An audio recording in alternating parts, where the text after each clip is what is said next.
دوستو آج کی اردو ڈکشنری میں آپ کے ساتھ شیئر کر رہی ہوں لفظ غم گسار اور خواہر۔ تو سب سے پہلے بات کریں گے لفظ غم گسار پر۔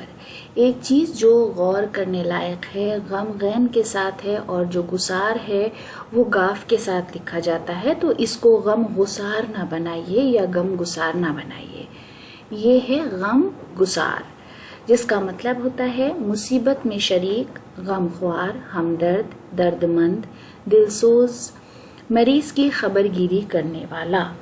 ہندی میں اس کے لیے سہانوبھوتی پرکٹ کرنے والا، وہ جو کسی کو کشٹ میں دیکھ کر دکھی ہوتا ہو، اور پریچارک۔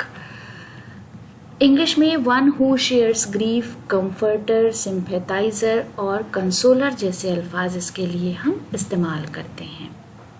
مثال کے لیے جملہ ہے، زندگی میں غم گسار لوگ کم ہی ملتے ہیں، تو ایسے بہت کم لوگ ہیں جو آپ کی غم گساری کریں۔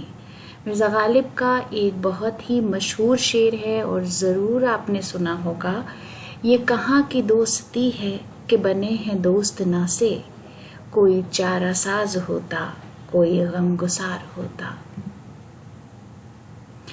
اس کے بعد لفظ خواہر۔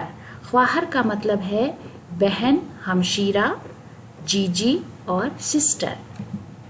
مثال کے لیے جملہ ہے، میری خواہر سے میری اچھی دوستی ہے، یعنی میری بہن سے میری اچھی دوستی ہے۔ تو دوستو آج کی ڈکشنری یہیں پر ختم کرتے ہیں، اگلے ویڈیو میں آپ سے پھر ملاقات ہوگی۔